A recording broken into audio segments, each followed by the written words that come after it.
பஸ்ல கிடைச்ச கையை பத்தி ஏதாவது இன்ஃபர்மேஷன் கிடைச்சதா? அந்த கையும் பாடியை வச்சு பார்க்கும்போது ஒரு 30-35 வயசு ஆள் மாதிரி தெரியுது சார்.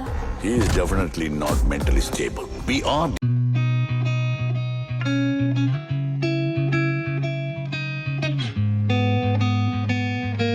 எவ்வளவோ நிகழ்ச்சிகள் நான் கலந்துட்டுருக்கேன். பார்வையாளர்கள் அதிகமாக இருப்பாங்க, மீடியா வந்து அதை விட கொஞ்சம் கம்மியாக இருக்கும். ஆனால் முதன்முறையாக மீடியா அதிகமாக இருக்குது, பார்வையாளர்கள் குறையாக இருக்காங்க. இந்த இவ்வளவு மீடியாக்கள் வந்திருக்கு அப்படின்னு சொன்னால் அது நிச்சயமாக அது செல்வகுமாருக்கு உண்ட அந்த ஒரு நற்பண்புகள், அவரும் ஒரு பத்திரிகையாளராக இருந்து வந்திருக்கிறாருன்றதுனால அந்த ஒரு நட்புணர்வுனுடைய காரணமாக தான் இவ்வளோ பேர் நீங்கள் வந்திருக்கீங்க. செல்வகுமார் வந்து எனக்கு முதல்ல ஒரு பத்திரிகையாளராகத்தான் தெரியும். அவர் என் படத்தில் ஒர்க் பண்ணல. வந்து செல்வகுமார் ஐ திங்க் நீங்கள் ஜெமினி சினிமாவில் முதல்ல இருந்தீங்கன்னு நினைக்கிறேன்ல. ஒரு தவறாக சொல்லிட்டாருன்னு நினைக்கிறேன், பேசும் படம்னு சொல்லி. ஜெமினி சினிமாவில் செல்வகுமார் இருக்கும்போது என்னை பேட்டி காண வந்தார். அதுலேருந்து எனக்கும் அவருக்கும் நட்பு. நான் பூவே உனக்காக படம் நாகர்கோயில் எடுத்துகிட்டு இருக்கும்போது தான் அவருக்கு திருமணம் ஆச்சு. அப்போ விஜய் வந்து என்கிட்ட தயங்கி சார் இன்றைக்கி நைட் ஷூட் மட்டும் எனக்கு வேணாம் சார், நான் வந்து ஒரு நண்பர் ஒருத்தருடைய திருமணத்துக்கு போகணுன்னு நினைக்கிறேன் அப்படின்னாரு. சரிங்க போயிட்டு வாங்க அப்படின்னேன். அப்புறம் விஜயே எனக்கு சொன்னார், சார் அவர் உங்களையும் கூப்பிட்டு வர சொன்னார் அப்படின்னாரு. யாருங்க அவர்? உங்களுக்கும் எனக்கு வேண்டிய நண்பர் அப்படின்னு சொன்னால் பிடி செல்வகுமார்னார். ஆமாங்க, எனக்கு ரொம்ப க்ளோஸ் ஃப்ரெண்டு, எனக்கு சொன்னார். நான் மெட்ராஸில் இருக்கும்போது எனக்கு இன்விடேஷன் கொடுத்தாரு. சார் எனக்கு நைட் ஷூட் இருக்குது, அவர்கிட்ட சொல்லிடுங்க அப்படின்னு சொன்னேன். அதுக்கு என்னால் வர முடியல. ஆனாலும் கூட கிட்டத்தட்ட ஒரு 20-25 ஆண்டுகள் கழித்து அவருடைய மகளுடைய திருமணத்துக்கு நான் போனேன். அது எனக்கு ஒரு நல்ல ஒரு சந்தோஷமான ஒரு தருணமாக இருந்தது. நான் வந்து அதுக்கப்புறம் நான் பார்த்த அந்த செல்வகுமார் வந்து பத்திரிகையாளராக இருந்து அப்புறம் வந்து தயாரிப்பாளராக வந்து மாறி நிறைய பெரிய பெரிய படங்கள், அதுவும் இன்னைக்கு வந்து விஜயை வச்சு புலி மாதிரி ஒரு பிரம்மாண்டமான படம் எடுக்க முடியுமா அப்படின்னு சொன்னால் அது எல்லாராலையும் சாத்தியம் இல்லை. அது வந்து பிடி செல்வகுமார் சாத்தியப்படுத்தியிருக்கிறாரு. அவர் ஒரு படம் இயக்கியிருக்கிறார் 9 குருன்னு சொல்லி ஒரு படத்தை, அதுவும் நான் பார்த்தேன்.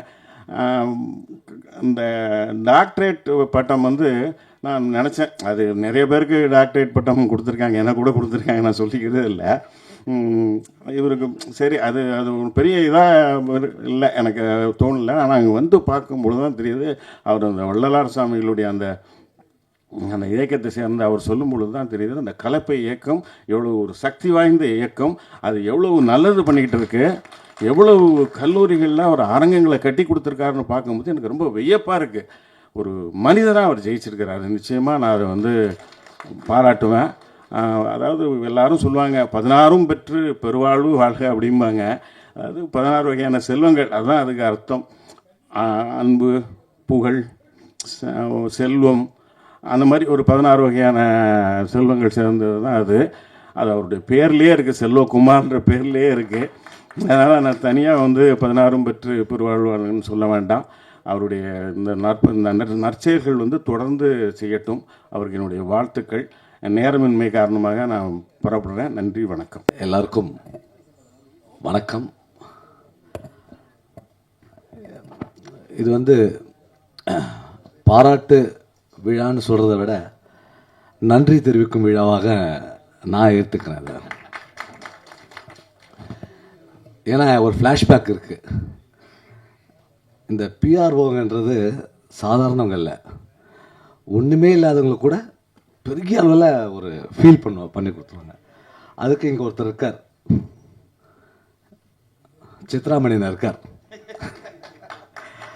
நான் ஒரு பாடல் போட்டேன், கண்ணின் மணி கண்ணின் மணி கதை கேளம்மான்னு ஒரு பாடல் சித்தி சீரியலுக்கு போட்டேன்.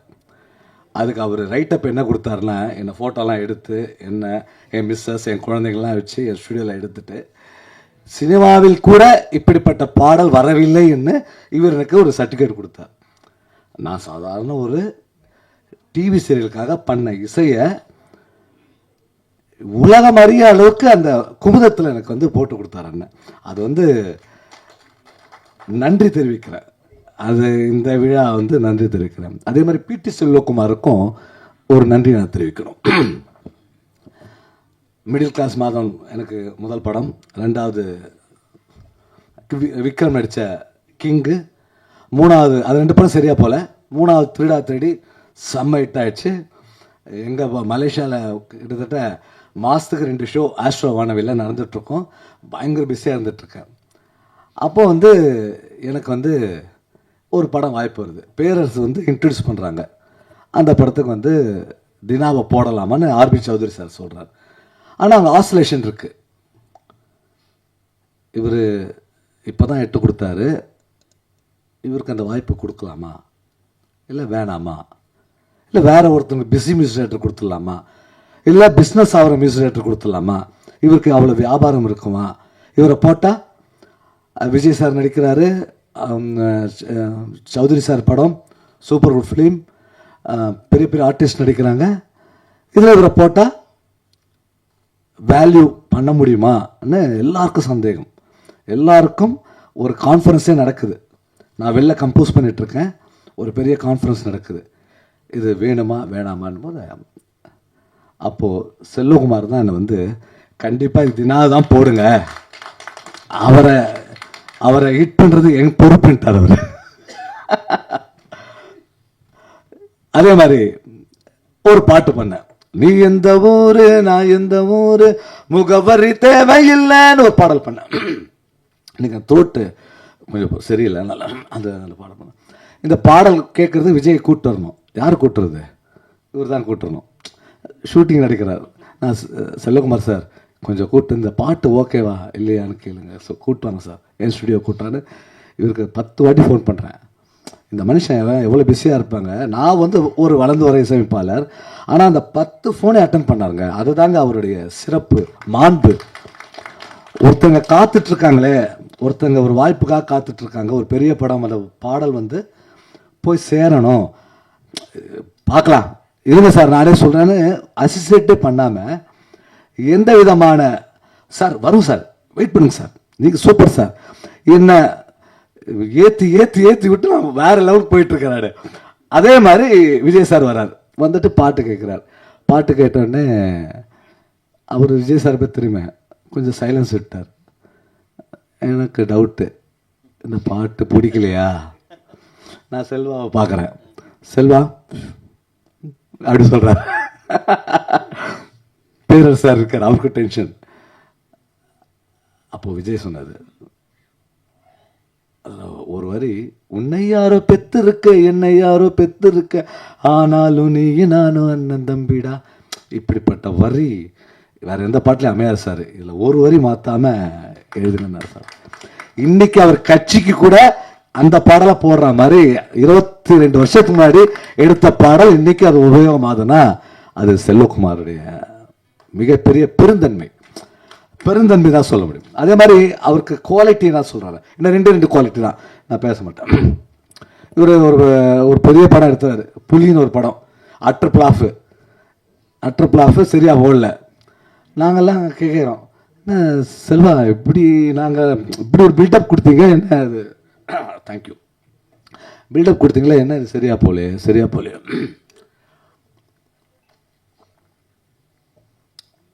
அப்போது எப்பேற்பட்ட ப்ரொடியூசர் என்ன பண்ணுவாங்க, ஒரு 10 நாளைக்கு ஃபோன் ஆஃப் பண்ணிவிடுவாங்க சார். இதுதான் சார் மென்டாலிட்டி. வீட்டில் பொண்டாட்டி திட்டினா கூட திரும்பி ஃபோன் அடிப்பா, அதுக்கு என்ன பண்ணோம், ஃபோன் ஆஃப் பண்ணி வச்சிருது. ஆனால் அவரை காக்க வைக்கணும்ல, அவனை ஒரு டெம்ப்ட் கொடுக்கணும்ல. இது எல்லா மனுஷனுக்கும் இருக்கிறது. சரி, தோல்வி அடைஞ்சிட்டாருல, ஃபோனை கட் பண்ணார். பார்த்தா ஃபோனை கட் பண்ணலங்க. இந்த மனுஷன் ஒவ்வொரு ஃபோனுக்கும் அட்டன் பண்ணிட்டு இருக்காருங்க. தோல்வி அடைந்த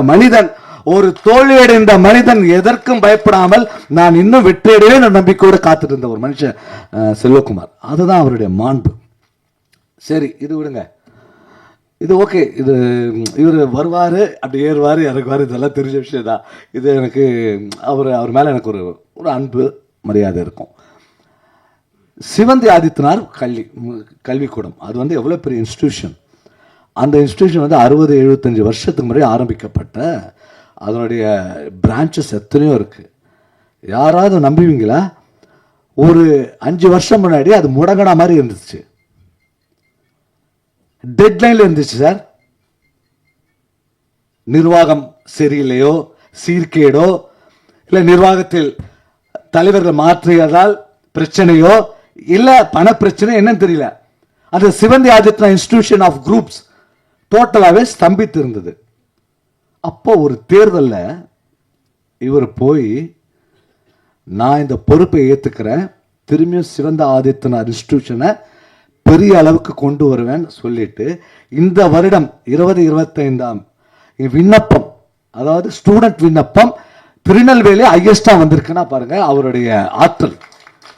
அதுக்கு ஒரு ட்ரிக் பண்ணாரு, எல்லா ஆர்டிஸ்டும் கூட்டு போயிட்டாரு, என்னையும் சேர்த்து கூட்டு போயிட்டாரு. நீ பாடு, நீ என்ன உனக்கு என்ன ஹிட் பாட்டு, மன்மராசா நீ பாடு, நமிதா என்ன ஹிட் பாட்டு நீங்க ஆடுங்க, விஷால் என்ன நீங்க ஆடுங்க.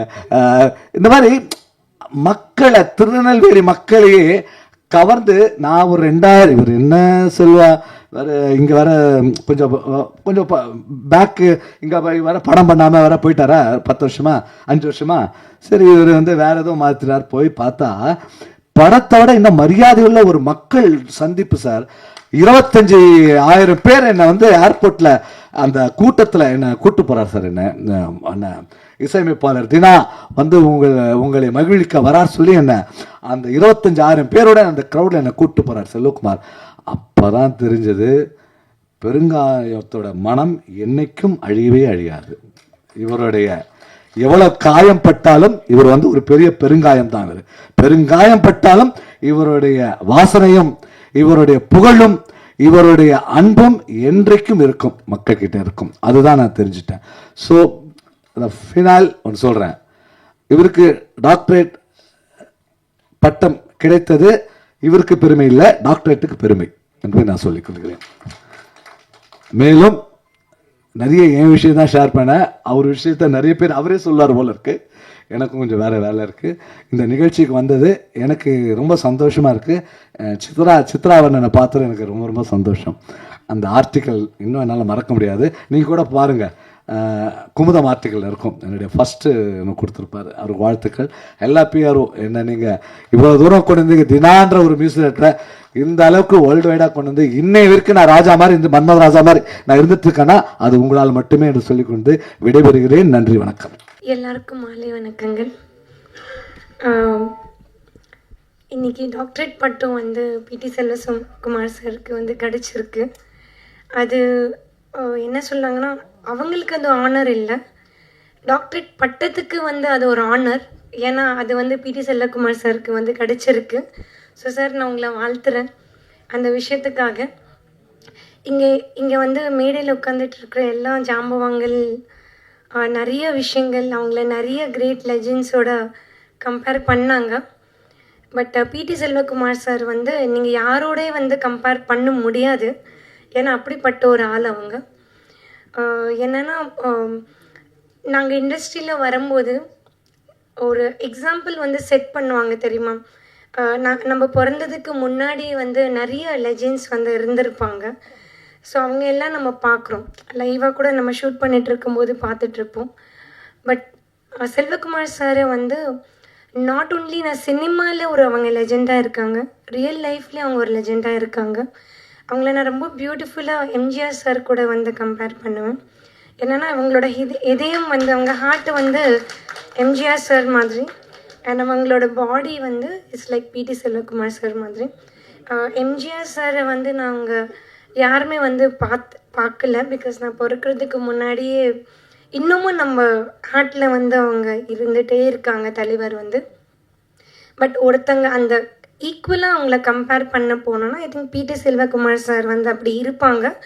அண்ட் சார் மற்ற யாருமே வந்து உங்களை கம்பேர் பண்ண முடியாது. மற்ற எந்த டைரக்டர் இருக்கட்டும், ப்ரொடியூசர் இருக்கட்டும், எந்த ஏன்னா இப்போ இருக்கிற பொலிட்டிக்கல் லீடரோட கூட நம்ம கம்பேர் பண்ண முடியாது. ஏன்னா அவ்வளோ rarest of rare person.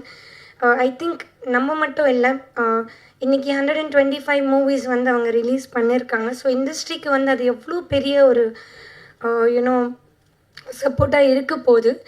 So எப்போவுமே வந்து ஒரு மணி, பவர் இல்லை பொசிஷன்ஸ் ஒரு ஆளுக்கிட்ட எப்போவுமே இருந்ததுன்னா, ஒரு மனிதன்கிட்ட எப்போவுமே இருந்ததுன்னா அது நான் மட்டும் யூஸ் பண்ணணும்னு மட்டும் வைக்காமல், நான் என்னோட பொசிஷனும் என்னோடய பவர் வந்து மற்றவங்களுக்கு வந்து அது உதவியாக இருக்கிற பர்சன் மட்டும் தான் ஒரு கிரேட் லீடராக வந்து இருக்க முடியும்.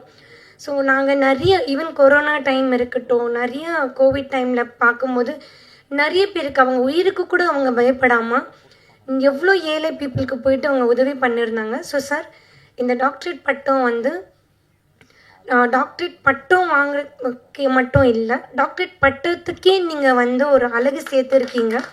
ஸோ என்னோடய வாழ்த்துக்கள். உங்களை வாழ்த்துற அளவுக்கு எனக்கு அவ்வளோ எக்ஸ்பீரியன்ஸ் இல்லை சார். இது உங்களுக்கு நிறைய ஸ்ட்ரென்த்தும் நிறைய பலம் உங்களுக்கு இன்னும் கடவுள் வந்து கொடுக்கணும். So thank you so much. Smart work never fails more then hard ஒர்க்னு சொல்லுவாங்க. அது வந்து அண்ணன் தான்.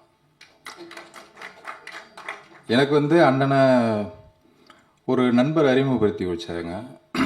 அப்போனா அவர்கிட்ட ஒரு நாள் ஆஃபீஸில் வந்து எங்கிட்ட ஒரு ஸ்கிரிப்ட் இருக்குது, நீங்கள் ஃப்ரீயாக இருக்கும்போது கேளுங்க அப்படின்னு சொன்னேன். அப்போ ஒரு நாள் நைட்டு ஒரு 10:30 மணிக்கு அவங்க ஆஃபீஸ் கூப்பிட்டு போய் என்கிட்ட அந்த ஸ்கிரிப்ட் கேட்டாங்க. கேட்டுட்டு எனக்கு தூக்கமே போயிடுச்சு. உங்களுக்கு நான் இன்னொன்று சொல்கிறேன், அவர் மிகச்சிறந்த கலைஞன். அவர் ஸ்கிரிப்ட் சொல்லி கேட்டிருக்கீங்களா, அவ்வளோ காமெடியாக இருக்கும். அதாவது வீட்டில் இருந்து ஆஃபீஸுக்கு வந்ததை சொல்லுவாங்க, அவ்வளோ காமெடியாக சொல்லுவாங்க. அப்போ என்கிட்ட கதை கேட்டுட்டு எனக்கு ரெடியாக இருங்க, நான் இதை அசம்பிள் பண்ணுறேன் அப்படின்னு சொல்லி சொன்னாங்க. எனக்கு ஞாபகம் இருக்குது, அந்த டேட் இன்னும் ஞாபகம் இருக்குது. 2002 4ஆம் தேதி, நவம்பர் 4ஆம் தேதி பகவதி ரிலீஸ். 10ஆம் தேதி செகண்ட் சண்டே. விஜய் சார் முன்னாடி கொண்டு உட்கார வச்சிட்டாங்க. நான் மிரண்டு போயிட்டேன். அதாவது S A. Chandrasekhar sir, Vijay sir இந்த வீட்டில். எனக்கு அப்படியே நான் கதை சொல்கிறேன், தான் மன்மதன் கதை சொல்கிறேன்.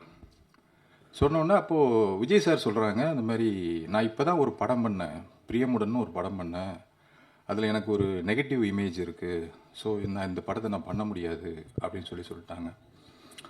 சார் வந்து எப்படின்னா திடீர்னு வருவாங்க, வந்து எப்படின்னா திடீர்னு வீட்டுக்கு வருவாங்க, வந்துட்டு வண்டி எடுத்துகிட்டு வருவாங்க. முருகன் ரெடி ஆகுங்க, ஒரு ½ அன் ஹவரில் ரெடி ஆகுங்க அப்படிம்பாங்க. என்ன சார்னா, இல்லை ஒரு ப்ரொடியூசர் வந்திருக்காங்க சேலத்துலேருந்து, சேலம் சந்திரசேகர் சார், ஒரு உட்லண்ட்ஸில் ரூம் போட்டிருக்காங்க, அந்த கதையை நம்ம அந்த படமாக வெளியில் கொண்டு வரணும், அது நல்ல ஸ்கிரிப்டு அப்படி சொல்லிட்டு என்னை கூட்டிகிட்டு போய் அவங்க விட்டுட்டு அவங்க போயிட்டாங்க.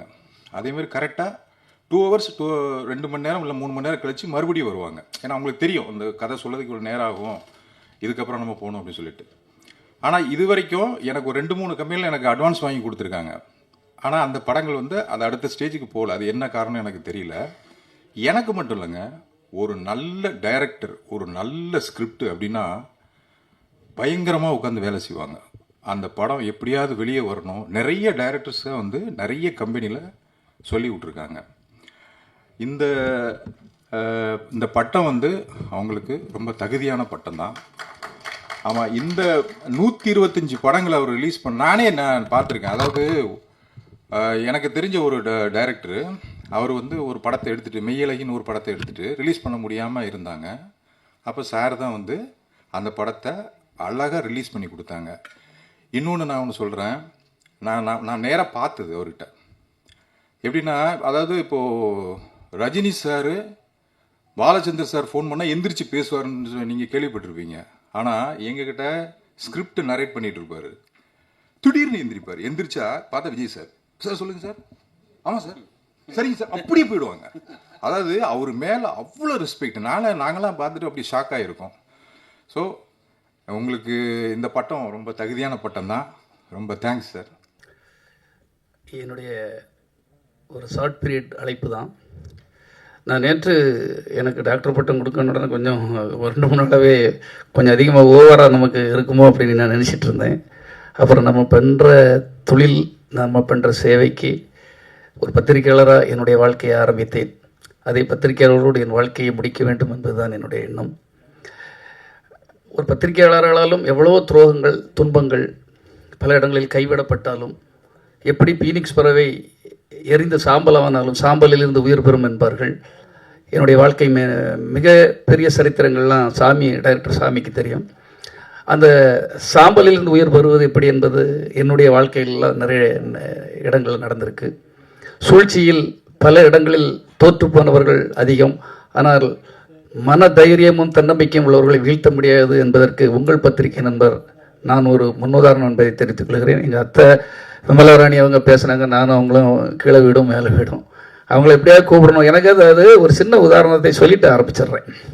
துரியோதன்கிட்ட பெரிய செல்வம் இருக்குது, பெரிய படை இருக்குது, எல்லாமே இருக்குது. பெரிய பெரிய வீரர்கள், வீராதி வீரர்கள் அவர் கூட தான் இருக்காங்க. துரோணராக இருக்கட்டும், பீஷ்மராக இருக்கட்டும், கர்ணனாக இருக்கட்டும், எவ்வளோ கிருபாச்சாரி, எல்லா வீரர்களும் பெரிய பெரிய நாட்டு படைகளும் எல்லாமே அவர்கிட்ட இருக்கு.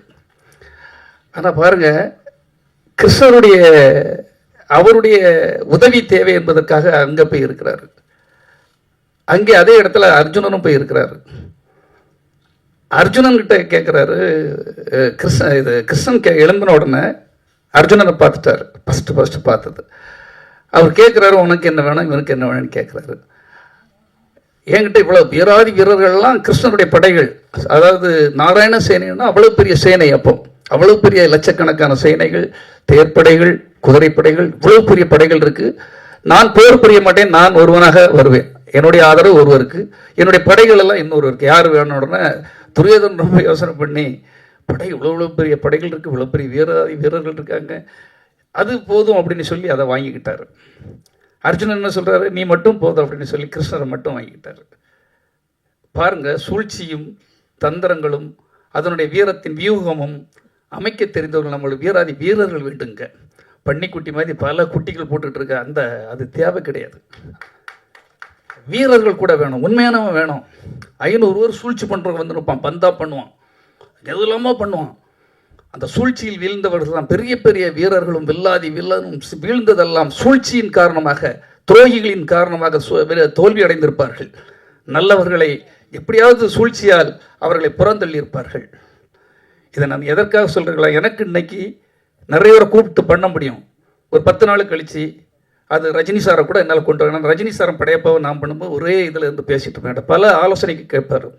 ஒரு ஆலோசனை கேட்குறாரு, வருஷா கேட்குறாரு. படையப்பா பண்ணும்போது எல்லாருக்கு இவனுக்கு ஒரு செயின் போட்டார். செயின் போட்டு ஒவ்வொருத்தருக்காக அவர் அரசியலுக்கு வரலாமா வேண்டாமா அப்படின்ட்டு. அப்போ வந்து யார்ட்ட என்னுடைய இது வந்தோன்னா, ரவிக்குமார் பக்கத்தில் இருக்கார் டைரக்டர், அவரும் நானும் ஃப்ரெண்டு தான். பெட்டி சொல்லுங்க அவர் ஜேர்னலிஸ்ட்டு, அவர் ஏதாவது நல்லா சொல்லுவார் அப்படி. நான் வரலாமா வேண்டாமா அப்படின்னா நான் சொன்னேன், சார் உண்மையில் ஏன்ட்ட எனக்கு அவ்வளோ பெரிய இல்லை நீங்கள் கண்டிப்பாக சொல்கிறேன் அப்படின்னு. அவன் நான் சொன்னேன், சார் நீங்கள் இப்போ வந்து சினிமா உலகம், சினிமாவில் ஒரு சொர்க்கம், இது ஒரு சொர்க்கம், உங்களுக்கு எல்லா வசதிகளும் எல்லா இதுவும் புகழ் பேர் எல்லாம் வரும், ஒரு சொர்க்கத்துக்கு ராஜாவாக இருக்கீங்க.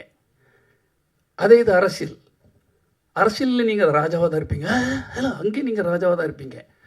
ஆனால் அது நரகத்துக்கு ராஜாவாக இருப்பீங்க, இங்கே சொர்க்கத்துக்கு டெல்மி ஒன்ஸ் மோர் அப்படின்னாரு ரவிக்குமார். Is different. அங்கே சொர்க்கம், இங்கே நரகம், அங்கேயும் நீங்கள் தான் ராஜா, இங்கேயும் நீங்கள் தான் ராஜா, எது வேணுங்கிறத நீங்கள் முடிவு பண்ணுங்க அப்படின்னாரு. சிகரெட்டு டப்புனே போக அடித்து விட்டுட்டே இருக்கிறாரு. ஆகவே ரஜினி சார் படமும் பண்ணியிருக்கேன், கமல் சார் பஞ்சதந்திரமாக இருக்கட்டும், தெனாலியாக இருக்கட்டும், எல்லோருடையுமே ஒரு ஒர்க் பண்ணுறதுக்கு கடவுள் எனக்கு ஒரு வாய்ப்பை தந்தார். அதே போல் பல தோல்விகளையும் தந்தார், அதை ஒத்துக்கிட்டு சார். அதாவது தோக்குறவன் தான், அடிப்படுறவன் தான் மேலே வர முடியும்.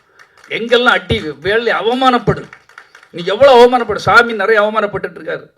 கண்டிப்பாக அவர் ஒரு கட்டத்தில் விஸ்வரூபம் எடுப்பார், எனக்கு தெரியும். சாமி கிட்ட ஒரு பெரிய ஒரு உண்மையிலே நான் சும்மா சொல்லலை, அவர்கிட்ட பயங்கரமான ஒரு திறமை உண்டு. அதை நான் ரசித்தவங்கிறனால சில சூழலில் நம்ம வந்து தப்பானவனா தெரியலாம், நம்மளுடைய படைப்புகள் தவறாக தெரியலாம், நம்ம உழைப்பு தவறாக இருக்கலாம். அவனுடைய உண்மையான அந்த வீரமும் அவன் பண்ணுற அந்த தொழிலும் வந்து என்றைக்குமே அவர் விட்டு கொடுத்ததே கிடையாது. இன்றைக்கும் அவர் கஷ்டப்பட்டு உழைச்சிட்டு இருக்காரு, படம் பண்ணணுங்கிற அந்த தினசரி ஆண்ட பேசுவார். நான் ஒரு பக்கம் போயிட்டேன், நான் ஒரு துருவமாக அவர் ஒரு துருவமாக போயிட்டேன், இல்லைன்னா நானே அவரை வச்சு படம் எடுத்துருப்பேன். ஏன்னா சும்மா எல்லாரும் ஒருத்தர் ஒதுக்குறாங்க, நம்மளும் ஒதுக்கிடக்கூடாது. அவர்கிட்ட ஒரு திறமை உண்டுங்கிறது எனக்கு தெரியும். இன்றைக்கி ஒரு ஷார்ட் பீரியடில் இன்றைக்கி காலையில் தான் எல்லாரையும் கூட முடியலை. ஏன்னா எல்லாருக்கும் 1000 வேலைகள் இருக்கும். இப்போ நம்ம விழாவுக்கு தான் வரணுங்கிற அவசியமும் கிடையாது. நான் எதுக்கு சொன்னேன்னா, எனக்கு பத்திரிகை நண்பர்கள் போதுங்கிறக்காக கிருஷ்ணனின் அந்த நாராயணசேனை எதுக்கு இங்கே ஒப்பிட்டோம் என்றால், எனக்கு பத்திரிகை நண்பர்கள் போதும், அவர்கள் தான் பலசாலிகள். வேற எல்லாம் வந்து இருந்தாலும் எனக்கு அந்த வந்தவர்கள் பலசாலிகள். எனக்கு உண்மையானவர்கள் வர முடியலன்னா நான் வருத்தப்படுறேன். நான் கோமல் சர்மாவுக்கு வரணும்னு என்ன அவசியம் வேண்டி கிடக்கு? மத்தியானம் தான் சொன்னேன், போதும். அவங்களும் ஒரு நடிகை தானே, கோமல் சர்மாவும் ஒரு நடிகை தானே, எவ்வளோ அழகாக பியூட்டிஃபுல்லாக இருக்காங்க பாருங்கள். கண்டிப்பாக அவங்க நிறைய படம் பண்ணுவாங்க. அதே போல் ராஜசேகர் சார், கிங் மேக்கர், உண்மையிலே எனக்கு அவர் ரொம்ப எங்கள் வீட்டு பக்கம் தான். அவர் நீங்கள் எங்கள் கூட வரணும் சார், உங்களை பாராட்டணும்னு சொன்னேன். ஆனால் அதுக்குள்ளே எல்லாரும் வந்துட்டு போனால அந்த பாராட்டை இப்பொழுது ஒரு கைத்தட்டல். அவர் ஹெல்மெட் மட்டும் இல்லை, நிறைய ஏழைகளுக்கு உதவி பண்ணுறாரு, நிறைய கஷ்டப்பட்ட நிறைய திறமையாளர்களை உருவாக்குறாரு. ஒரு தொழிலை தொழிலாக மட்டுமில்லாமல், வியாபாரமாக மட்டுமில்லாமல், பிறருக்கு பயனும் கிடைக்க வேண்டும். ஒரு கேபிசி வந்து சாதாரண இருந்தவரை வந்து கூட்டிட்டு போய் இன்னைக்கு அவருக்கு ஒரு வியாபாரம், ஒரு தொழிலை கொடுத்து ஒரு குடும்பத்தை வாழ வைக்கின்ற ஒரு அந்த பெருமை அவர்கிட்ட இருக்கிறது. அதனால் அவரை பாராட்ட வேண்டும் என்று நினைத்தேன். அவருக்கு வருகை தந்திருக்கிற எனக்கு ரொம்ப நன்றி சார். இன்னைக்கு யாருக்கும் நாங்கள் சால்வை எதுவுமே போடலை, அதனால தான் அப்படி ஒரு கொள்கையாக இருந்தோம். அதே போல் வள்ளலார் பேரவை நமது பாருங்க, அவர் பார்த்தாலே சுத்த சன்மார்க்கம். அவருடைய வள்ளலார் பேரவையின் தலைவர், அவர் மாநில தலைவர், எவ்வளோ சிம்பிளாக இருக்கார் பாருங்க. என்னுடைய ஒவ்வொரு செயலுக்கும் அவர் வந்து கொண்டே இருப்பார். பத்மேந்திரா சுவாமிகள், அவருக்கு நான் எவ்வளவு நன்றி சொன்னாலும் எவ்வளோ பாராட்ட சொன்னாலும் எனக்கு அவரை பார்த்துக்கிட்டே இருக்கணும் போல இருக்குது. ஒரு பாசிட்டிவான மனுஷன், பாசிட்டிவான எனர்ஜி. இன்னைக்கு பாசிட்டிவான ஆட்களை பார்க்கவே முடியாது. அப்படியே பார்த்துட்டு வாங்க எப்படி போட்டு தள்ளலாம், எப்படி வேணால் கீழே இழுத்து தள்ளலாம். பல கதைகளை சொல்கிறதுக்கு ஆசையோடு இருக்கிறேன் இன்னைக்கு. ஏன்னா என்னுடைய பத்திரிகை நண்பர்களுக்கு சொல்லணும், விஜயுடைய புலி படம் நான் வந்து அவர் சொன்ன மாதிரி காசே தான் கடவுளோட டைரக்ஷன் பண்ணுறதுக்கு தான் எனக்கு வாய்ப்பு தந்து விஸ்வாஸ் சுந்தர். டிஸ்கஸ் எல்லாம் முடிஞ்சு லொக்கேஷன்லாம் பார்த்து முடிச்சிட்டேன். திடீர்னு ஒரு நாள் விஜய் வந்து கூப்பிட்றாரு, வீட்டுக்கு வாங்க அப்படின்ட்டு. போனால் அண்ணே அடுத்த படம் நீங்கள் தான் பண்ணணும் அப்படின்னாரு. நான் அப்புறம் பிஆர்ஓ தானே சார் அப்படின்னேன். என்னண்ணே என்ன பிஆர்ஓவில் இருக்கீங்க, ப்ரொடியூஸ் பண்ணுங்கண்ணே என்ன வச்சு, என்ன சார் சொல்லி பக்கன்னு உளர ஆரம்பிச்சிட்டேன். என்ன சார் சொல்கிறேன், ப்ரொடியூஸ் பண்ணுங்கண்ணே அடுத்த படம் பண்ணுங்கள், சிம்புதேவன் டைரக்டர், ஒரு சின்ன சில்ட்ரன்ஸுக்குள்ள பிடிக்கிற படம் அப்படின்னாரு. சரி அப்படின்னு எனக்கு ரொம்ப ஆனந்தமாக இருக்கும், விஜய் வச்சு படம் பண்ண போகிறோம் அப்படின்ட்டு. அப்புறம் நான் விஸ்வாஸ் சுந்தர்கிட்ட போய் சொல்கிறேன், சார் இந்த படம் நம்ம டைரக்ஷன் என்ன ஒரு மாதத்தில் ஷூட்டிங் போகிறோம், ஆனால் விஜய் சார் கூப்பிட்டு எனக்கு இப்படி ஒரு வாய்ப்பு தராரு அப்படின்னு. ஐயே விஜய் சார் வாய்ப்பு தந்தால் போயிடுங்க, ப்ரொடியூஸ் பண்ணுங்க அப்படின்னாரு.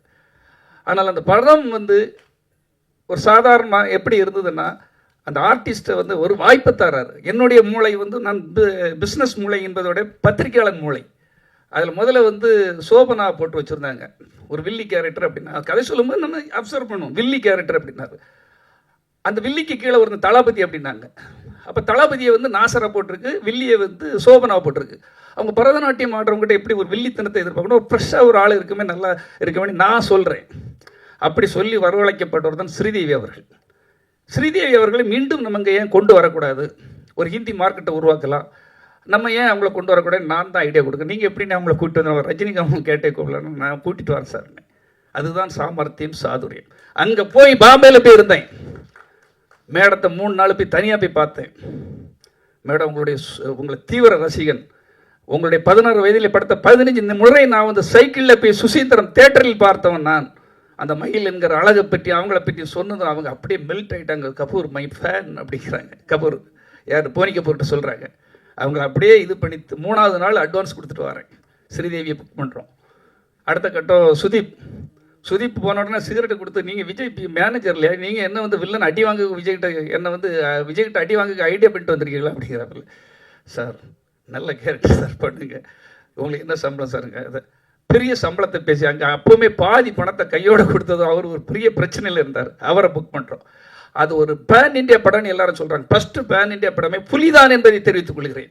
நீங்கள் நல்லா யோசனை பண்ணுங்கள் பத்திரிகை நண்பர்கள். அதில் கிராபிஸ் வேர்ல்டு லெவலில் கிராபிஸ் பண்ணியிருக்கோம். ஃபஸ்ட்டு டைம் விஜய் படத்தில், ஃபஸ்ட் டைம் ஹாலிவுட் ஃபைட் மாஸ்டர்ஸை கொண்டு வரோம். ஃபஸ்ட்டு டைம் அவ்வளோ எல்லாமே அதர் லாங்குவேஜில் உள்ளவங்க அத்தனை பேரையும் அதில் கொண்டு வந்திருப்போம். அது பேன் இண்டியா படங்கிறது அப்போ யாருக்குமே சொல்லலை. ஆனால் உண்மையிலே முதல் பேன் இண்டியா படம் அதுதான்.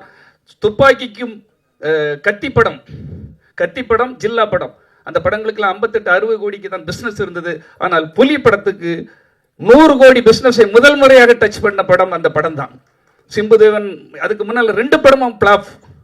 அந்த ஃப்ளாப் படங்களுக்கு அப்புறமா அதை எப்படி மெருகுபடுத்த வேண்டும், எப்படி அழகுபடுத்த வேண்டும் என்று அழகுபடுத்தினோம். இந்தியாவிலே மோஸ்ட் வாண்டட் மூவிங்கிற பேரில் வந்து புலி, ஷாருக்கான் படம் 2 பேர் தான் வருது.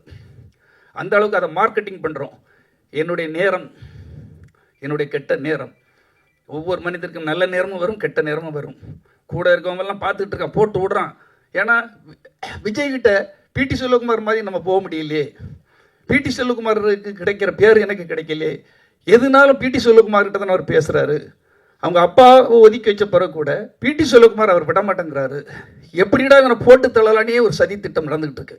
அது எனக்கு தெரியாது. அந்த இன்கம் டேக்ஸ் ரைடு படம் ரிலீஸுக்கு முந்தின நாள் வீட்டில் வச்சு என்னை கூப்பிட்டு வச்சு எனக்கு பார்ட்டி தர்றாரு தனியாக. ஐ ப்ரௌட் ஆஃப் யூனே அப்படின்னு சொல்கிறார். இதை நான் ஏன் சொன்னேன்னா, அவர் காது கூட போட்டோம் 2 நாளைக்கு முன்னால். ஐ ப்ரௌட் ஆஃப் யூ அண்ணா அப்படின்னு சொல்கிறார். எல்லாரும் என்கிட்ட கிண்டல் பண்ணாங்க, ஒரு பிஆர்ஓ இப்படி ஒரு படம் எடுத்துக்கிடுவோம் அப்படின்ட்டு. அத்தனையும் உடச்சி தவிடுபடி ஆக்கிட்டீங்க. இந்தியா முழுக்க என்னுடைய படம் ரிலீஸ் ஆக போகுது, பெருமையாக இருக்குதுன்னு அப்படிங்கிறார். என்னுடைய கெட்ட நேரம், அடுத்த நாள் காலையில் இன்கம் டேக்ஸ் ரைடு. எந்த ஒரு பத்திரிகைக்காரன், எந்த ஒரு எதிரிக்கும், எந்த ஒரு துரோகிக்கும் வரக்கூடாத ஒரு செயல். என்னைக்குமே படம் ரிலீஸுக்கு முந்தின நாள் இன்கம் டேக்ஸ் ரைடு வராது. துரோகத்தின் உச்சக்கட்டம். கூட இருந்தவர்களை போட்டு சரி செய்த வேலை. அந்த இடத்திலிருந்து என்ன எப்படியாவது அவர்கிட்ட இருந்த வெறுப்பை உருவாக்க வேண்டும். சூழ்ச்சி. அங்குதான் தர்மத்துக்கும் அதர்மத்திற்கும் யுத்தத்தில் சூழ்ச்சி வந்தது. இன்கம் டேக்ஸ் ரைடில் படம் வெளியாகாது, அது என்ன நடக்குன்னே தெரியல.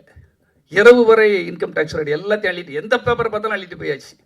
விஜய் வீடு, விஜய் அவங்க அப்பா வீடு, என் வீடு, என் பார்ட்னர் வீடு, டைரக்டர், அத்தனை இடத்துலையும் இன்கம் டேக்ஸ் ரைடு. படம் வெளியாகாதுன்னு சன் டிவியில் வருது நியூஸ். 9:30-10 மணிக்கு என்ன விடுறாங்க வெளியே.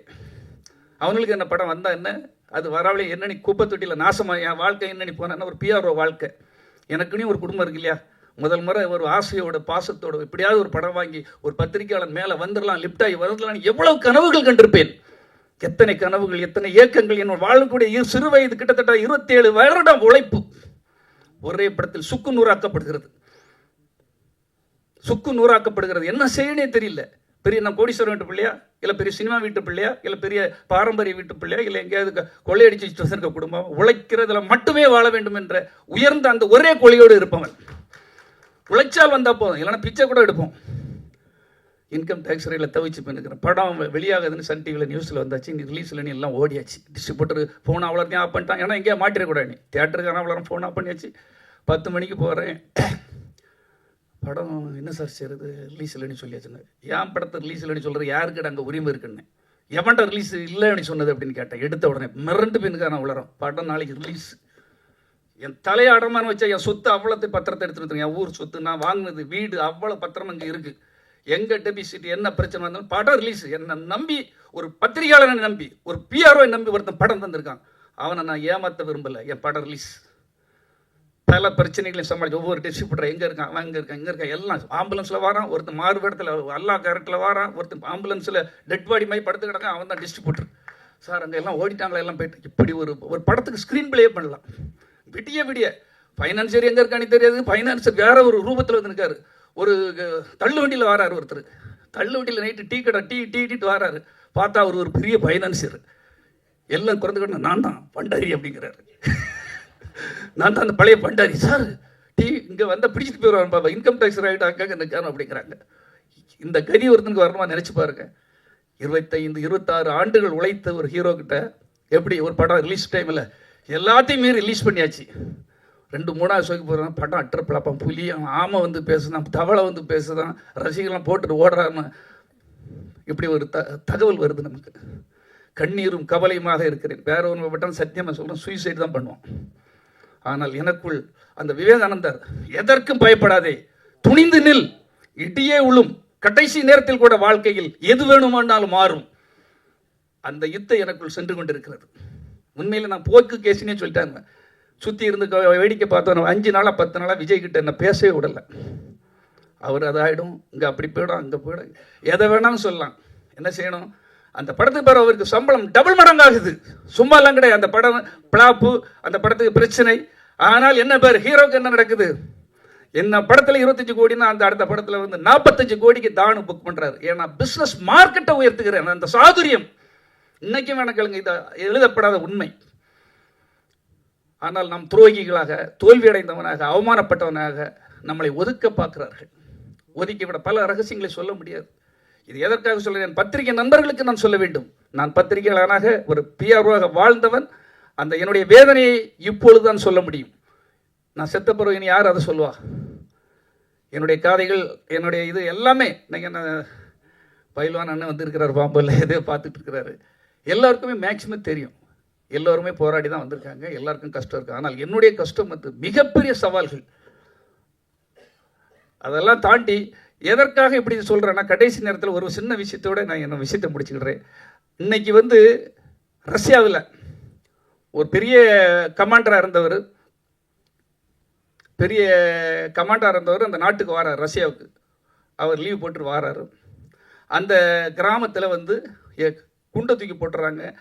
கொத்து கொத்தாக பிணங்களை அள்ளி அந்த வண்டியில் ஏற்றி கொண்டு போகும்போது அந்த இராணுவ வீரன் வாரான், பார்க்குறான். அவன் வாங்கி கொடுத்த ஒரு காலணி அவனுடைய மனைவிக்கு, அங்கே அந்த ஒரு பெண்ணுக்கு அவர் வாங்கி கொடுத்த காலணி அந்த காலில் இருக்குது. பார்த்துட்டு அதிர்ச்சி ஆகிறாரு. இராணுவ வீரன் மனைவியை பார்க்க, குடும்பத்தை பார்க்க வருகிறவனுக்கு அதிர்ச்சி. நேரே வீட்டுக்கு ஓடுறான், அந்த காலணி இல்லை. திரும்ப நம்ம மனைவியெல்லாம் என்று திரும்ப ஓடி வந்த அந்த பெண்ணை எடுத்து எல்லாத்தையும் தள்ளி விட்டு அந்த பெண்ணை இழுக்கிறான். எடுத்து வெளியே பார்த்தா என் மனைவி என்று கதறுகிறான். அந்த பெண் இதுக்கு வர துடித்து எழுதுகிறாள். உயிர் இருக்கிறது அந்த பெண்ணை. உடனே ஆஸ்பத்திரி கொண்டு அந்த பெண்ணை பிழைக்க வச்சாச்சு. கடைசி நேரத்தில் எப்படி நடக்கும், பிணம் என்று எரிக்க போகிற நேரத்தில் அந்த பெண் பிழைத்து விடுகிறார். 2 குழந்தை பிறக்கிறது அந்த இராணுவ வீரனுக்கும் அந்த பெண்ணுக்கும். அந்த 2 குழந்தைகளில் ஒருத்தன் யார் என்று தெரியுமா? இன்னைக்கு இந்த தேசத்தை கலக்கி கொண்டிருக்கின்ற புடின் என்றால் உங்களுக்கு தெரியுமா? ரஷ்ய அதிபர் புதின் தான் அந்த குழந்தை. கடைசி சாவில் கூட, உயிர் போகும் நிலையில் கூட எதுவும் மாறும் என்பதற்கு நான் அதை கற்றுக்கொண்டவன், அதை அனுபவித்தவன். பாருங்க, செத்த ஒரு பெண் எரிக்கப்பட்டிருப்பாள். அந்த பெண் உயிர் பெற்று திரும்ப குழந்தை பெற்று அந்த குழந்தை இன்று ரஷ்யாவை ஆண்டு கொண்டிருக்கிறது என்றால் நம்ப முடிகிறதா? இது உண்மை. ஆகவே அன்பானவர்களே, எதுவும் நடக்கும், எதுவும் கடந்து போகும், எல்லாம் நன்மைக்கு நடக்கும். சினிமாவில் நான் நிறைய வரை உருவாக்கி விட்டுருக்கிறேன். விஜய் ஆண்டனிக்கு தெரியும், அதே போல் விஜய் சேதுபதி, பல ஹீரோக்களை, ஜீவா மேனேஜராக, பிஆர்ஓவாக பலருக்கும் ஒரு அச்சய பாத்திரம் என்று சொல்வார் என்னை ஆர்பி சௌத்ரி அவர்கள். எங்கே போனாலும் உனக்கு அப்படி ஒரு உன்னுடைய ராசி அப்படி என்பார்கள். ஆனால் நான் தான் வீழ்ந்து விட்டேன். ஆனால் வீழ்ச்சி அப்படி அல்ல, வேறொரு ரூபத்தில் இந்த கலக்கு பை மக்கள் இயக்கம் என்று கன்னியாகுமரியில் அந்த இடத்துல எந்த கோட்டைக்குள்ள நுழைய முடியாத செக் போஸ்ட் போடுற அளவுக்கு போட்டு வைக்கிற அளவுக்கு இந்த 5 ஆண்டுகளில் பண்ணி வச்சிருக்கேன். நீங்கள் அங்கே வந்து பார்த்தா தெரியும் உங்களுக்கு. இதை நான் பெருமைக்காகவோ ஆனதுக்காக சொல்ல. உழைப்பு என்னைக்கும் நம்மளை தோற்கடிக்காது. பொறாமை தோற்கடிக்கும், ஆணவம் தோற்கடிக்கும், கோபம் தோற்கடிக்கும், பொய் சொல்வது கோபத்தோ நம்மளை தோற்கடித்து விடும். உண்மையும் உழைப்பும் எந்த காலத்திலே நம்மை தோற்கடிக்காது என்பதை மட்டும் தெரிவித்துக் கொள்கிறேன். அதுக்கு நானே ஒரு உதாரணம். டாக்டர் பட்டம் கூட எப்படி வேணாலும் பெற்று, டாக்டர் பட்டத்துக்காக சொல்லலை, மக்களின் மனதிற்குள் சென்றிருக்கிறேன். எங்கள் மாமாவுக்கு தெரியும், இங்கே இருக்கிற என் நண்பர்களுக்கு விகேக்கு தெரியும். வெங்கடேஷ் வந்து என் கூட தான் இருக்கிறான். கலப்பை மக்கள் இயக்கம் மூலமாக எந்த நன்மை செய்தாலும் அவனுக்கு தெரியும். அதே போல் இன்னைக்கு விமலா மாமி இங்கே வரைக்கும் தந்திருக்காங்க. டைரக்டர் சாமி அவர்கள், கோமல் சர்மா அவர்கள், அன்பு அன்னை அவர் ஆஃபீஸில் உண்மையிலே அதுக்கு பிறகு எனக்கு பெரிய ஒரு மாற்றம் தான். எடுத்த உடனே எடுத்துக்கிடுங்கன்னு அங்கே ஒரு அப்பா ரெஸ்டாரண்ட் பண்ணி தொடங்கினேன். அந்த ரெஸ்டாரண்ட் நல்லா தான் போச்சு. ஆனால் எல்லாரையும் வச்சு வேலை பண்ண முடியல. எந்த தொழிலுக்கும் தயங்காதவன். அங்கே அப்போவுமே ஒரு ஹோட்டலை தொடங்கினேன். அதுக்கு அவர் தான் எனக்கு இது அந்த கட்டடத்தை தந்தார். அவருக்கு நன்றி சொல்ல கடமைப்பட்டிருக்கிறேன். அதே போல் முருகன் வந்து ரொம்ப அவர் பார்க்க ஒரு சீரியஸான மன்மதன் படம் எடுத்துட்டாங்கன்னு நினைக்காதீங்க. நாங்கள் இந்த காமெடி சீன் எதாவது எடுக்கணும்னா முருகனை தான் கூப்பிடுவேன். எங்கே இருந்தாவது அழகாக எடுத்துகிட்டு வந்து அப்படியே பூ மாதிரி வந்து ஒரு படத்தை பார்த்து அழகாக சீன்ஸ், இங்கிலீஷ் படத்தை நல்லா பார்ப்பார். நல்ல சீன்ஸ் அழகாக சொல்லுவார். அதுவும் கதை கேட்ட சீன் சொல்லுவார். நல்ல திறமையாளர். பார்க்க அதான் திறமையாளர்கள் சில டைம் அவங்க ஏதோ ஒரு சூழலில் வீழ்த்தப்பட்டிருப்பார்கள், இல்லை துரோகங்களால் முடக்கப்பட்டிருப்பார்கள். ஆனால் அவர்கள் நிச்சயமாக வருவார்கள். மன்மதனே ஒரு படம் எடுத்தவர் தானே, கொடுத்தவர் தானே, நிச்சயமாக அவரும் நிறைய படங்கள் எடுப்பார். அதே போல் அவர் மோகன்தாஸ் அவர்கள் எழுத்தாளர், அவரும் ஒரு நல்ல எழுத்தாளர் இங்கே வருகை தந்திருக்கிறார்கள். அதற்கு எல்லாம் மீறி பத்திரிகை நண்பர்களை இன்றைக்கி சந்திக்கணும், பத்திரிகை நண்பர்களோடு மட்டும்தான் உறவாட வேண்டும் என்று நான் வருகை தந்திருக்கிறேன். உங்களோடு நான் ஒரு ப்ரெஸ் மீட் பண்ணணும்னு நீங்கள் என்ன கேள்வி வேணாலும் கேட்கலாம். உங்களோட ஒரு சின்ன ப்ரெஸ் மீட் பண்ணிவிட்டு நான் அன்னைக்கு நைட்டே ஊருக்கு போகிறேன். நாளைக்கு அங்கே ஒரு 3 திறப்பு விழா இருக்குது கன்னியாகுமரியில். அதனால் இன்றைக்கே முடிச்சுட்டு, இன்றைக்கி இது அவசரம் இதுதான். நான் நேற்று தான் நைட்டு வந்தேன். காலையில் ப்ரெஸ் மீட்டு, டாக்டர் பட்டம் எல்லாமே நடந்திருக்கு. எனக்கு சந்தோஷமாக தான் போகிறேன். எனக்கு இதுதான் போதும். அதான் சொன்னோம் இல்லையா, மகாபாரதத்தில் அத்தனை படங்களும் எனக்கு வேண்டும்னு துரியோதனன் போனால் கிருஷ்ணர் போதும் என்று அர்ஜுனன் சொன்னாங்க. எனக்கு பத்திரிகை நண்பர்கள் போதும் என்று சொல்லி தான் உங்களிடமிருந்து விடைபெறுகிறேன். வந்த அனைவருக்கும் மீண்டும் ஒரு முறை நன்றியை கூறி விடைபெறுகிறேன். நன்றி, வணக்கம். அதாவது ஒரு நவம்பருக்குள்ளே ஒரு படம், அது சீக்கிரத்தில் அனௌன்ஸ் பண்ணிடுவோம் சார். அதுக்கான டிஸ்கஷன் நடந்துகிட்டு இருக்கு சார்.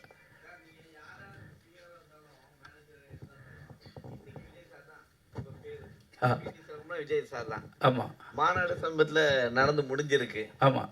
ஸோ கலப்பை ஏற்கனவே தேர்தலில் நின்றுச்சு. ஆமாம், ஆட்சியில் பங்கு வர சொல்லியிருக்காரு. கலப்பை கேட்குமா?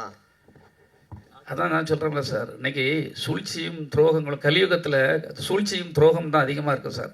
அதாவது ஒரு ஊசிக்குள்ளே கிருஷ்ணர்கிட்ட வேலை பார்த்த ஒரு கடைசியில் இறக்குற தடவையில், கிருஷ்ணர் இருக்கிற தடவையில் அவர் கூட இருந்த மெய்காப்பாளன் கேட்டிருக்கான், உனக்கு என்ன வேணும்னு கேட்டிருக்காரு கிருஷ்ணர்.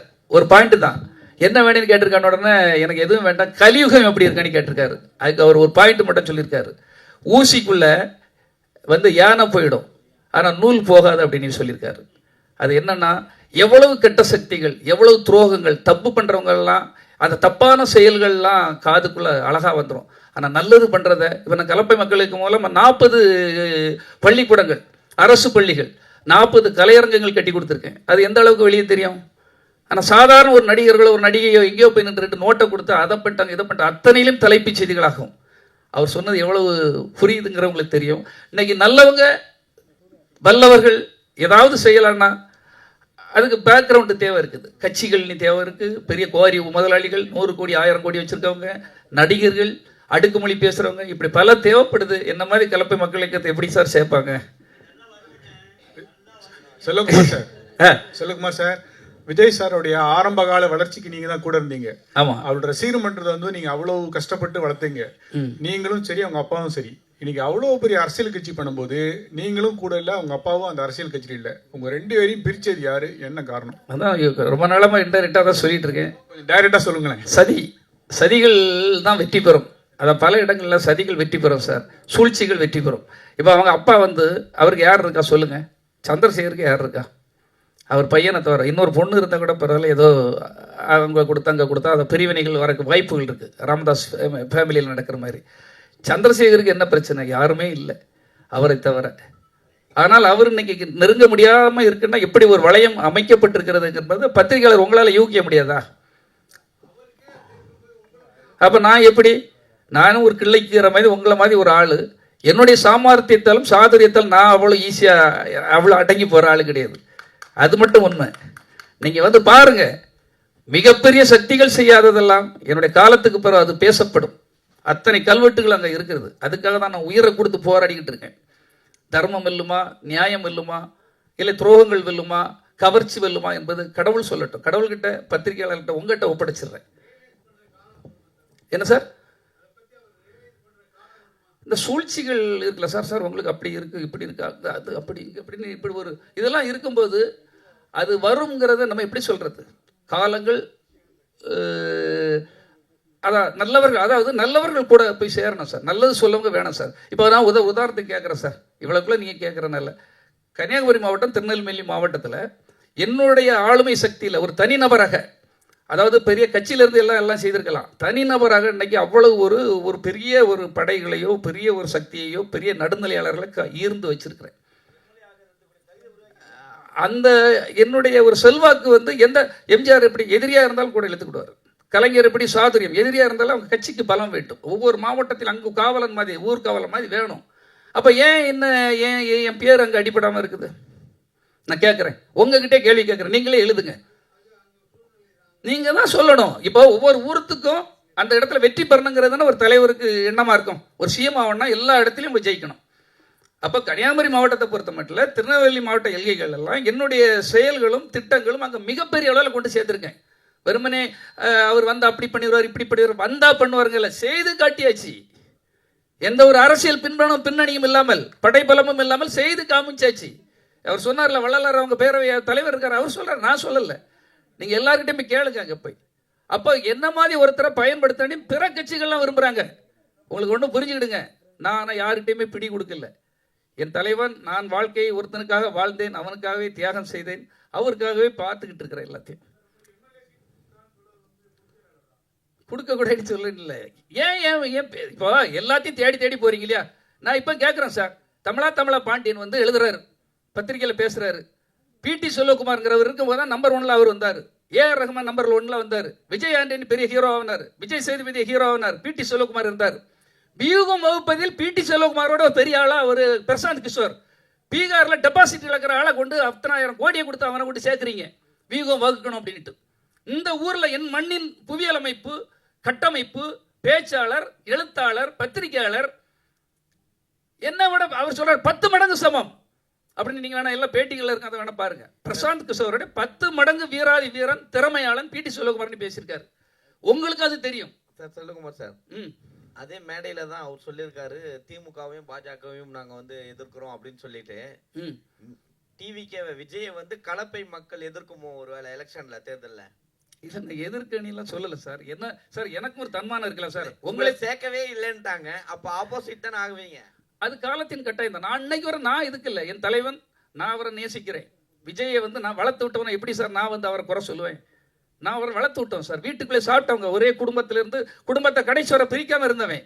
நான் இருக்கிற ஏதாவது நெகட்டிவான நியூஸ் வந்துதா சொல்லுங்க பார்ப்போம். ஏன்னா ஒரு மேடையிலேயே அதிமுக இல்ல காணாம போயிடுச்சுன்னு சொல்லியிருக்காரு.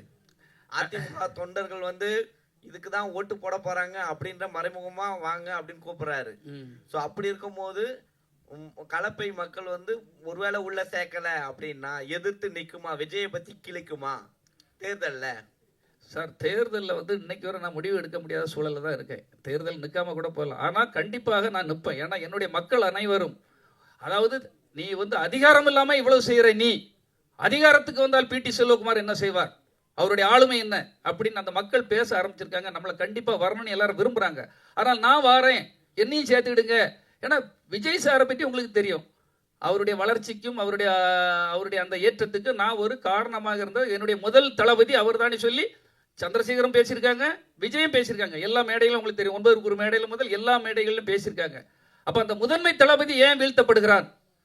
சரி, இன்னைக்கு வர நான் என்ன அப்படி தப்பு பண்ணிட்டேன்? பத்திரிகையாளர் உங்களுக்கு எல்லாருக்கும் தெரியும், எங்கேயா நான் அவ்வளோ பெரிய ஒரு ரவுடியா, இல்லை தவறானவனா, இல்லை ஏதாவது தப்பு பண்ணுறவனா தெரியாது இல்லையா? சரி, நான் தப்பே பண்ணியிருக்கட்டும் சார், என்ன மன்னிக்க கூடாதா? அப்படி என்ன தப்பு பண்ணிடுவேன்? ஒரு படம் ஃபெயிலியர் ஆகி போச்சு சார். சரி, என்ன ஏன் மன்னித்து ஏன் உள்ள எடுக்கக்கூடாது? எம்ஜிஆர் எத்தனை வரை மன்னிச்சிருக்காரு, ஜெயலலிதா அம்மா எத்தனை வரை மன்னிச்சிருக்கிறாரு, கலைஞர் எத்தனை வரை மன்னிச்சிருக்கிறாரு, என்ன ஏன் மன்னிச்சு எடுக்கக்கூடாது? கடைசி வரை அதை எதிர்பார்த்துட்டு இருக்காங்க. நான் என்ன தப்பு பண்ணேன்னு எனக்கே தெரியல. அப்படியே தவறு பண்ணியிருந்தால் கூட நான் மன்னிப்பு கேட்க தயாராக இருக்கிறேன். ஏன் நீங்க எனக்கு மன்னிப்பு தரக்கூடாது? என்ன மாதிரி ஒரு வீரனை இழக்க ஏன் நீங்கள் விரும்புகிறீர்கள்? நான் எதிர்கூடாரத்தில் போய் அங்க பணியாற்ற எனக்கு பிடிக்கல. என்னை கூப்பிட்டுட்டு தான் இருக்காங்க, 3 கட்சியிலுமே என்ன கூப்பிடுறாங்க, அதுதான் உண்மை. கன்னியாகுமரி மாவட்டத்தில் தொகுதி அதை உளவுத்துறை ரிப்போர்ட் என்ன சொல்லியிருக்குன்னா, ஒரு பத்திரிகையிலும் எழுதியாச்சு, கலப்பை மக்கள் இயக்கம் பிடி செல்வகுமாருடைய ஆதரவு இல்லாமல் எந்த கட்சியும் அங்கு வின் பண்ண முடியாதுன்னுட்டு புள்ளி உரத்தோட போட்டு விட்டாச்சு. சரி, ஏன் என்ன எடுக்க உங்களுக்கு என்ன தயக்கம்? யார் தடுக்கிறாத? எதிரியா இருந்தா கூட ஒரு செந்தில் பாலாஜி ஏன் அதிமுக இருக்கவர் டிஎம்கேல எடுக்கிறாங்க, டிஎம்கேல இருக்கிறவர் ஏன் ஏடிஎம்கேல எடுக்கிறாங்க, ஏடிஎம்கேல இருக்கிறவங்க ஏன் பிஜேபியில் எடுக்கிறாங்க? திறமையாளர்களோ யாரோ ஒருத்தன் அந்த தொகுதியில் வில்லனா இருக்கவன், சாமர்த்தியம் உள்ளவன எடுக்கிறது தான் சாதுரியம். ஏன் என்ன எடுக்க உங்களுக்கு தயக்கம்?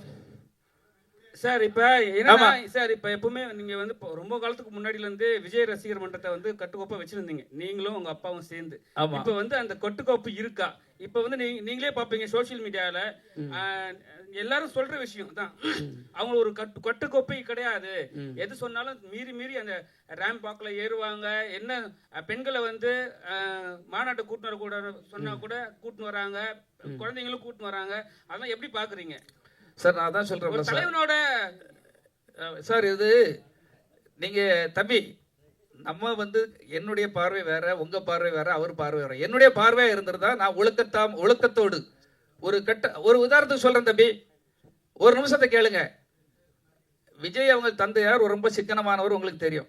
அப்போ வந்து விஜய் வந்து ஏதாவது நாங்கள் அப்பவுமே ஒரு இயக்கம் தொடங்கலான்னு, கலப்பை மக்கள் விஜய் மக்கள் இயக்கம் தொடங்கலான்னு சொன்ன உடனே மாநாடு போடணுங்க. மாநாடு போடுறதுக்கு பட்ஜெட் இல்லை.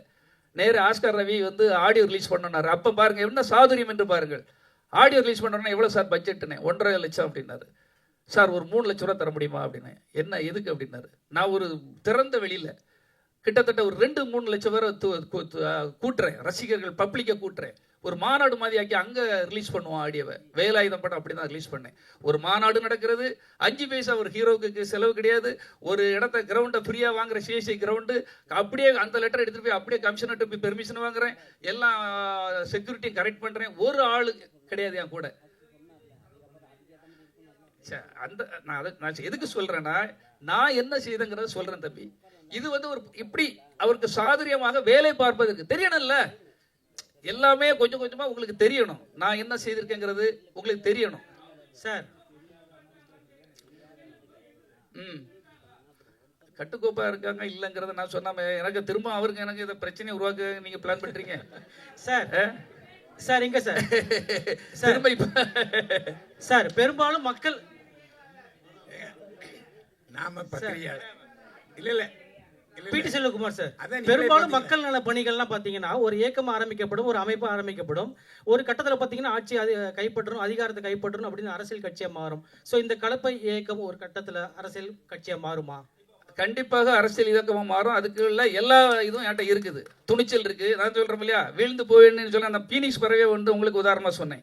பத்திரிகையாளர்கள் யாரும் அவ்வளவு ஈஸி, எல்லாருக்குள்ளேயும் உங்களுக்குள்ள திறமை உண்டு. நான் ஒரு பத்திரிகையாளன், எப்படி என்ன வீழ்த்த முடியும்? தனிநபராக தானே போராடிட்டு இருக்கேன். இப்ப யாருடைய பேக்ரவுண்ட்ல நான் பண்ணிட்டு இருக்கிறேன் சொல்லுங்க பார்ப்போம். தனிநபர், இது தனிநபரின் படை. என்கிட்ட வேணா கொஞ்சம் படையா இருக்கலாம், ஆனா நிச்சயமாக அது வந்து மிகப்பெரிய அளவில் நீங்களே பேசுற அளவு உங்க கை எப்படி எழுதுக்கு வரும். இப்படி ஒருத்தர் இருந்திருக்காங்கிற வரலாறு என்னன்னா தெரிஞ்சே சிலவங்க தப்பு பண்ணுவாங்க. இவரை இப்படி நம்ம போயிட்டா அவங்களுக்கு அவங்க இது போயிடும். ஒன்று அதான். இப்போ நம்மள மாதிரி ஒரு சிந்திக்க தெரிஞ்சவன், நல்லா பேச தெரிஞ்சவன், உண்மையை சொல்ல தெரிஞ்சவன், கட்டுக்கோப்பா கட்டமைப்பை உருவாக்க தெரிஞ்சவன். கட்டமைப்பை நம்ம தானே உருவாக்கணும். இப்போ இந்த 4-5 வருடமா என்ன அவர் மேலே போயிட்டாரு, அதை அறுவடை செய்வதற்காக வரப்பட்டவர்கள். பறவைகள் அங்கே தண்ணீரோ அங்கே எல்லாம் வற்றி போயிட்டா அற்ற நீர் பறவை போல அவ்வளவு பறந்து போயிடும். நாங்கள்லாம் எல்லா கஷ்டத்திலையும் நின்றவங்க. எத்தனை பிரச்சனைகள் இருந்தாலும் காவலன் படத்தில் 1000 பிரச்சனைகள், ஆளுங்கட்சினால அத்தனை பிரச்சனைகள். ஒரே ஒரு ஆளை என்ன மட்டும் தான் விடுவாங்க, முன்னில் நில்லு கர்ணன் மாதிரி நில்லுன்னு என்ன தான் விடுவாங்க, நான் தான் நிற்பேன். அது படம் ரிலீஸாக இருந்தாலும் சரி, படத்துக்கு பிரச்சனையாக இருந்தாலும் சரி, ஒரு தோல்வி படத்துக்கு பிறகு ஒரு டிஸ்ட்ரிபியூட்டர்கிட்ட பேசதா இருந்தாலும் சரி, எதுவாக இருந்தாலும் அங்கே நின்றவன் பிடி செல்வகுமார் தான். இப்போ நம்ம வந்து கண்டிப்பாக அவர் ஒரு காலகட்டத்தில், எந்த காலகட்டத்திலேயாவது ஒரு காலகட்டத்தில் எல்லாருக்கும் எல்லாரும் தேவை தானே. நம்ம ஒன்றும் தேவதூதர்கள், நம்ம எல்லாம் உச்சத்திலிருந்து கீழே குதிச்சவர்கள் அல்ல. அது என்னைக்காவது எல்லாருக்கும் தெரியும். இல்லை கூட இருப்பவர்கள் ஏதாவது மாறுவாங்க, அந்த மாற்றங்கள் நிகழும்போது நிச்சயமாக நம்ம அவங்க கூட பயணப்படுவோம் என்பதுதான் என்னுடைய எண்ணம். ஆமாம்.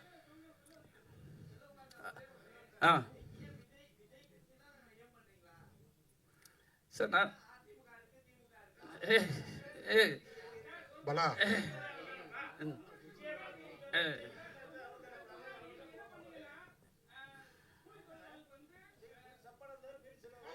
இல்லை என்ன